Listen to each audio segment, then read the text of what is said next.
You never forget the morning someone finally pushes you too far. For me, it was 6 a.m. on a foggy Tuesday when I stepped outside with my coffee and saw my mailbox. My grandfather's handcrafted oak design smashed to splinters across the wet asphalt. The smell of diesel hung in the air. My coffee mug slipped from my hand, shattered on the concrete, and there she was, across the street, Patricia Holloway, backing her spotless white SUV out of her driveway, with that smug little smile bumper freshly dented. That was the 7th time in 2 months. And that was the moment I decided I wasn't just fixing a mailbox anymore. I was starting a war I intended to win. When I moved to Maple Hollow Estates, I thought I was buying peace. 54 years old, retired Navy Seabee, recently divorced. I figured quiet suburbia might finally give me space to breathe. The house was modest, one-story brick front, a yard big enough for weekend tinkering. The real estate agent said the neighborhood was well managed. What she meant was, there's an HOA, and they answer to Patricia. Patricia Holloway wasn't a villain in the obvious sense. She didn't yell or throw punches. She was worse. Mid-40s, crisp suits, hair so perfect it probably had its own insurance policy. HOA president for 8 years unopposed. The kind of woman who could make good mornings sound like a legal notice. We met the day I finished installing my oak mailbox, the same design my grandfather taught me when I was 12. It wasn't just a box for mail, it was memory tradition, a piece of my past anchored in my front yard. She strutted up in heels that clicked like a metronome, hands on her hips. "Mr. Delaney, that mailbox is not in compliance," she said in that syrupy tone people use when they're about to ruin your day. "Really? I read the HOA bylaws. It meets all the measurements," I replied, wiping sawdust from my hands. She smiled, thin and sharp. "The rules are one thing, but harmony is another. We have certain standards." "Then I guess I'm just a little out of tune," I said. She snapped a photo and walked away without another word. 3 days later, that mailbox was in pieces. When I called the police, the officer looked at the damage, then looked at me. "Without proof, it's just bad luck," he said. I knew better. Patricia's SUV had a new dent, and her perfume, some overpriced floral thing, still hung in the air near the debris. That's when I realized she didn't just dislike me. She wanted control. A week later, I got a letter from the HOA threatening $500 a day fines for non-conforming structures. Same font as the welcome packet, but heavier paper, real intimidation stationery. Most folks would have folded, but I'd spent 2 decades building runways under mortar fire. I wasn't losing to a woman with a clipboard. So I went digging. County courthouse public record stuff most homeowners never bother with. And guess what? Half the rules Patricia enforced weren't in the original HOA charter. They were amendments she added herself without proper votes. Classic paper dictatorship. But I wasn't alone for long. That's when I met Ruth, a 70-something retired paralegal who lived 3 houses down. She showed up at my door with oatmeal cookies and a folder thicker than a Bible. "You're not the first," she said. Turns out Patricia had been running the same play for years. Target families bury them in fines, force them to sell cheap, then buy their homes through her husband's real estate firm. Ruth had documents, photos, even voice recordings. And now she had me. Our third ally came from 2 doors over Carlos Reyes, a cybersecurity engineer with a home network that could track satellites. He'd seen Patricia's inspection tours on his security cameras, her SUV stopping at my house at night, clipboard in hand.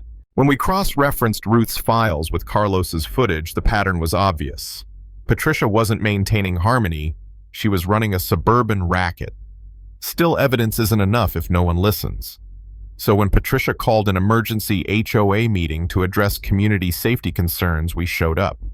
The community center was packed, all beige carpet and bad coffee. Patricia stood at the podium, perfect hair gleaming under fluorescent lights, a slideshow behind her showing pictures of my yard.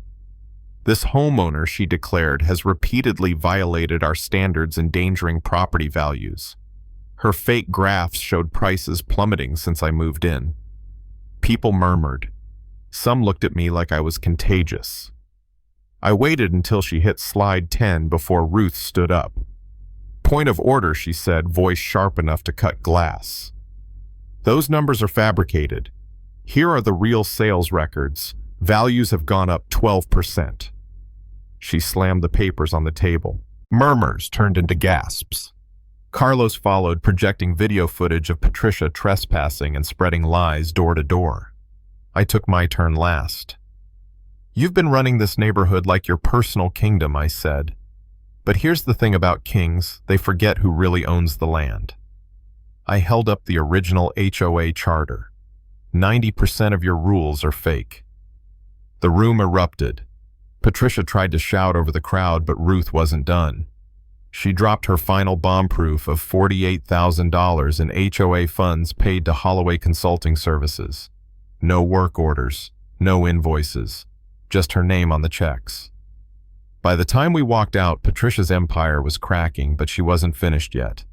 The next week was pure chaos. My truck tires were slashed.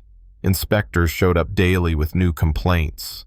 Then came a restraining order from a judge who just happened to golf with Patricia's husband. They thought they had me boxed in, but they didn't know I'd already contacted the state's HOA fraud task force. Detective Sarah Morrison, sharp, calm, and very federal, had been watching our evidence pile grow. She told me to keep documenting. "When she moves against you again, call me," she said. So I built my trap. A new mailbox, same design, but this time marine-grade steel beneath the oak. Impact sensors, hidden cameras, motion alerts, all feeding into Carlos's encrypted cloud system. From the outside, it looked old-fashioned. But inside, it was Fort Knox. A week later, the rumble of diesel woke me before sunrise. Through my window, I saw Patricia's SUV leading 2 trucks, a tree service, and a demolition crew. She waved a clipboard like a queen with a decree. "Emergency maintenance," she shouted. "Unsafe structure removal." I stepped onto the porch phone recording. "Unsafe," I said. "It's a mailbox." She smirked. "You're welcome to contest it later. Judge signed the permit this morning. But the restraining order stopped me from physically intervening. That's when I used the phrase, Detective Morrison told me to remember. The package is being delivered. Within minutes, unmarked sedans blocked both ends of the street. Federal agents stepped out, badges flashing in the morning sun. The demolition crew swung a sledgehammer, and the sound that came next still gives me chills. A metallic clang like a church bell echoing justice. The hammer bounced back. Sparks flew. The mailbox didn't even dent. And that's when Morrison appeared. "Patricia Holloway. She called you're under arrest for fraud, embezzlement, and violation of civil rights under color of law." Neighbors poured out onto their lawns, watching as Patricia's perfect hair finally fell out of place. Her husband arrived moments later, red-faced, yelling until agents turned on him too. Cameras rolled, reporters swarmed. For once, justice didn't happen behind closed doors. It happened right there on Maple Hollow Drive. That was 6 months ago. Patricia's doing 5 years in federal prison. Her husband got 3. The judge resigned quietly. Our HOA restructured completely. Ruth became treasurer. Carlos handles transparency, and somehow I got voted president. We cut the rulebook down from 30 pages to 3. The recovered funds went to a scholarship for local students studying law and engineering. Fitting right. My mailbox still stands steel beneath oak, a little dented now, but proud. Kids pose for photos with it. The city even listed it as a local landmark. Funny how something built out of anger turned into a symbol of resilience. When I think back on it, the real win wasn't taking down Patricia. It was watching my neighbors start trusting each other again. Hearing kids laugh without anyone filing a noise complaint. Seeing Ruth smile at her garden without fear of fines. That's what we fought for. If you've ever had your own HOA nightmare, you know that helpless feeling. But listen, document everything, find your allies, and build something they can't break. Sometimes it starts with a mailbox. Sometimes it ends with justice. So tell me, if you were in my shoes, what would you have done?